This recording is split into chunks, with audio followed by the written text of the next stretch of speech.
അങ്ങനെയൊക്കെ കൊണ്ടാടും. ഞാൻ പറഞ്ഞില്ലേ ഓർക്കാൻ ആഗ്രഹിക്കുന്നില്ല. അത്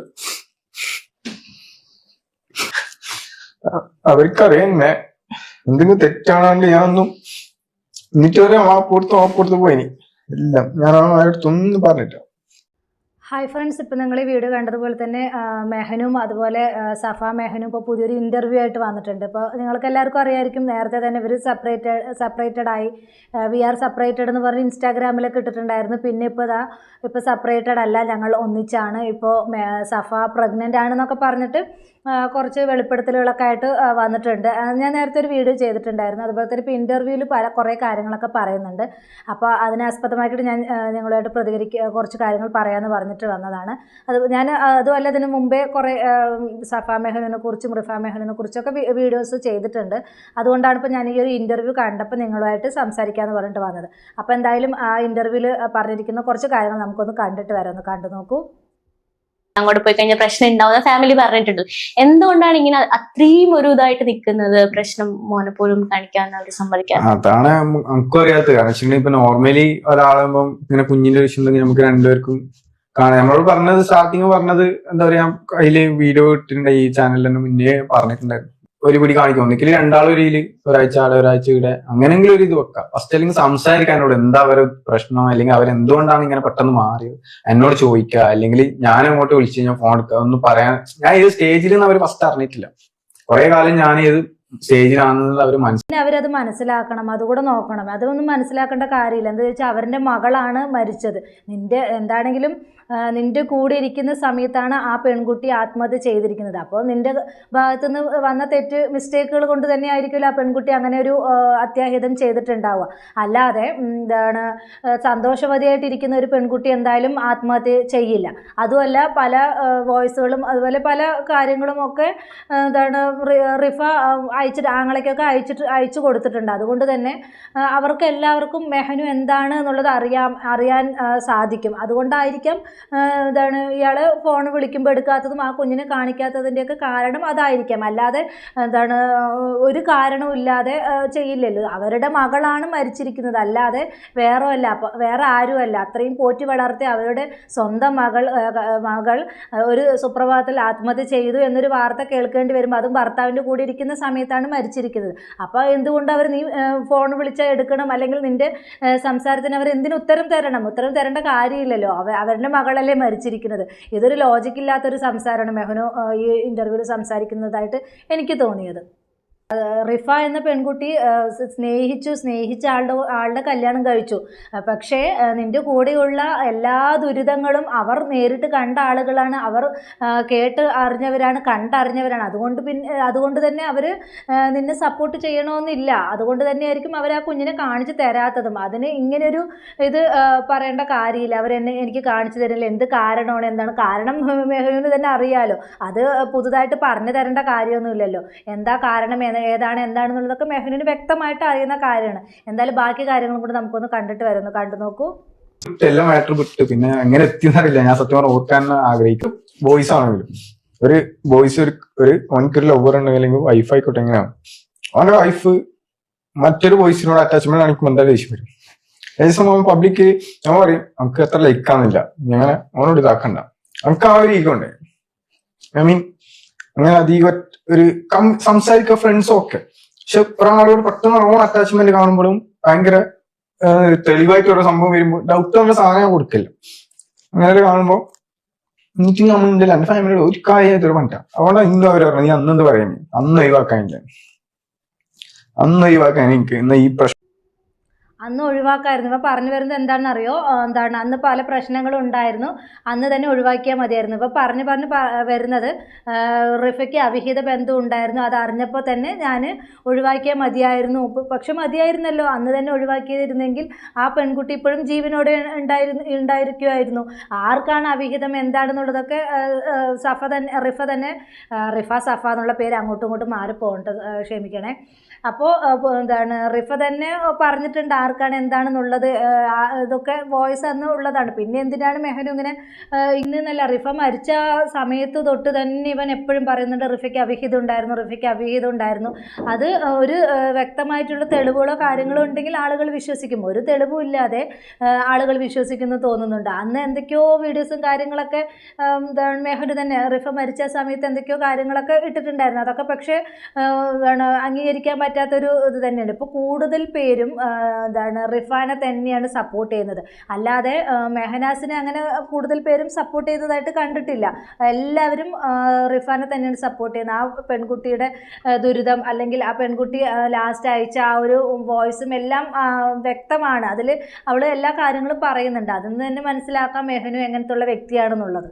ഇവൻ റിഫ മരിച്ച ആ സമയത്ത് തന്നെ ഇവൻ നിരന്തരം ലൈവൊക്കെ ഇടുമായിരുന്നു. എനിക്ക് റിഫ ഇല്ലാതെ പറ്റുന്നില്ല, അങ്ങനെയാണ് ഇങ്ങനെയാണെന്നൊക്കെ പറഞ്ഞിട്ട് എന്താ പറയുക ലൈവും കാര്യങ്ങളൊക്കെ ഇടുണ്ടായിരുന്നു. പക്ഷേ കാര്യങ്ങളൊക്കെ ഇവനക്ക് എതിരായിട്ട് വന്ന സമയത്ത് ഇവൻ തകിടം പറഞ്ഞു. റിഫയ്ക്ക് വേറെ അവിഹിതം ഉണ്ടായിരുന്നു, വേറെ ബന്ധം ഉണ്ടായിരുന്നു, വേറെ റിലേഷൻ ഉണ്ടായിരുന്നു, അതുകൊണ്ടാണ് ഇങ്ങനെയൊക്കെ സംഭവിച്ചത്, അതിനെ ചൊല്ലിയിട്ടായിരുന്നു ഞങ്ങൾ വഴക്കുണ്ടാക്കിയതെന്നൊക്കെ പറഞ്ഞിട്ട് ഇവൻ സ്വയം കഥ മെനഞ്ഞ് അത് നേരെ തിരിക്കാൻ നോക്കി. ആദ്യം റിഫ ഇല്ലാതെ പറ്റില്ല അങ്ങനെ എങ്ങനെയെന്നൊക്കെ പറഞ്ഞിട്ട് ഭയങ്കര ലൈവാണ്. പണ്ടത്തെ ആ ഒരു ഇതൊക്കെ എടുത്ത് നോക്കി, ഇപ്പോൾ ഡിലീറ്റ് ആയോ എന്നൊന്നും അറിയില്ല.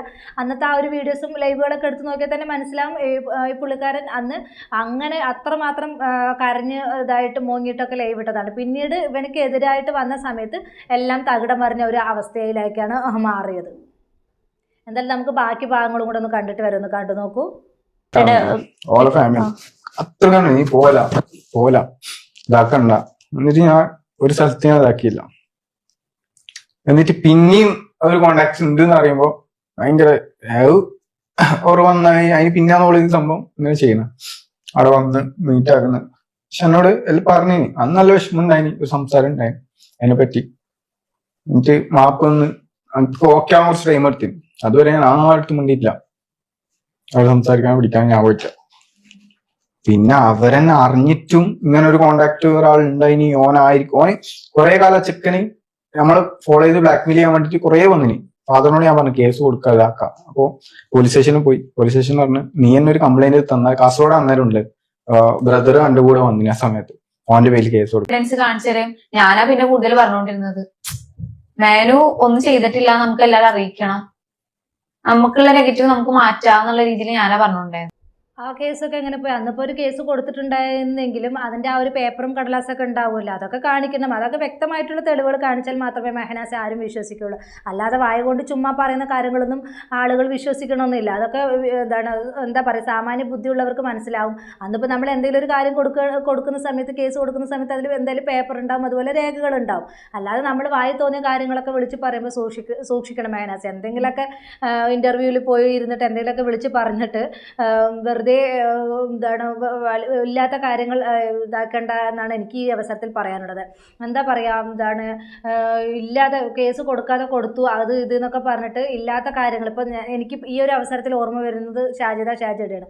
അപ്പോൾ ഒരു കള്ളം മറയ്ക്കാൻ പല കള്ളമാണ് പുള്ളിക്കാരി പറഞ്ഞിട്ടുണ്ടായിരുന്നത്. അങ്ങനെ കൊണ്ടുവന്ന് ലാസ്റ്റ് എവിടെ കൊണ്ടെത്തിച്ചു, അത് ഭയങ്കര വലിയൊരു ഇതിലാണ് കൊണ്ടെത്തിച്ചത്. അതുപോലെ തന്നെയാണ് മെഹനുവിൻ്റെ കാര്യം എടുത്ത് നോക്കിയാൽ ഇപ്പോൾ സഫാനെ നമുക്ക് കുറ്റം പറയാൻ പറ്റില്ല. സഫ മെഹനാസ് പറഞ്ഞ കാര്യങ്ങൾ മാത്രമാണ് സഫയ്ക്ക് അറിയുള്ളൂ. കൂടുതലായിട്ടുള്ളത് കാര്യങ്ങളൊന്നും അവൾക്ക് അറിയില്ലായിരിക്കും. അതുകൊണ്ട് മെഹനാസിന് സപ്പോർട്ട് ചെയ്തേ പറ്റുള്ളൂ. ആ പുള്ളിക്കാരൻ്റെ സെക്കൻഡ് മാരേജ് ആണ്.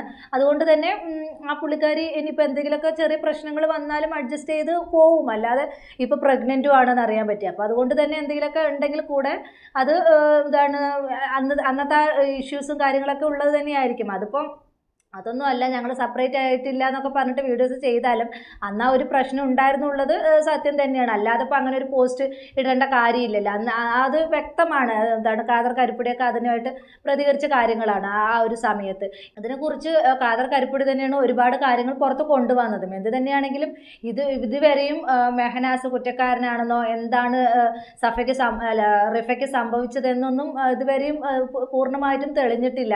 കൊലപാതകമാണോ അതോ ആത്മഹത്യയാണോ എന്നുള്ളത് ആത്മഹത്യ തന്നെയാണ്, കൊന്നിട്ടില്ല. പക്ഷെ പ്രേരണ ഉണ്ടാവുമല്ലോ, ആത്മഹത്യ ചെയ്യാൻ ഒരു പ്രേരണ ഉണ്ടാവില്ല. അത് എന്താണ് ഏതാണെന്നുള്ളതൊന്നും ഇതുവരെ വ്യക്തമായിട്ടുള്ള തെളിവുകളും കാര്യങ്ങളൊന്നും കിട്ടിയിട്ടില്ല. അതുകൊണ്ട് തന്നെ മെഹനാസ് ഇപ്പോഴും ഒരു ഇതുമില്ലാതെ കൂസലായിട്ട് അവൻ അടിച്ചു പൊളിച്ച് അവൻ കല്യാണമൊക്കെ കഴിഞ്ഞ് അടിപൊളിയായി നടക്കുന്നു.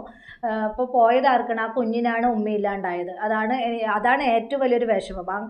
അപ്പോൾ ആ കുഞ്ഞിനെ കാണാൻ പോകുന്നില്ല എന്ന് ചോദിക്കുന്നവരോട് ഇവൻ പറയുന്ന ന്യായീകരണം എന്താണെന്ന് ചോദിച്ചാൽ, എന്നെ അവർ കാണാൻ സമ്മതിക്കുന്നില്ല, അതാണ് അവർ പറയുന്ന ന്യായീകരണം. മെഹനാസ് പറയുന്ന ന്യായീകരണം. അവരുടെ ഭാഗത്ത് നിന്ന് അവർ പറയുന്ന കാര്യങ്ങളാണെങ്കിൽ ഇവൻ വന്ന് കാണാറോ അല്ലെങ്കിൽ ഫോൺ വിളിക്കാറോ ഇല്ല എന്നാണ് അവർ പറയുന്നുണ്ടായിരുന്നത്. ഖാദർ കരിപ്പുടിയൊക്കെ റിഫയ്ക്ക് വേണ്ടിയിട്ട് റിഫിൻ്റെ ഫാമിലിക്ക് വേണ്ടിയിട്ട് പല കാര്യങ്ങളൊക്കെ അതിൻ്റെ കേസും കാര്യങ്ങളൊക്കെ പുള്ളിക്കാരൻ ഒരു പരിധിവരെ കുറേയൊക്കെ നോക്കി എല്ലാം ഇതാക്കി ചെയ്തതാണ്. അതുകൊണ്ട് ഒരുപാട് കാര്യങ്ങൾ പുള്ളിക്കാരനൊക്കെ അറിയാം.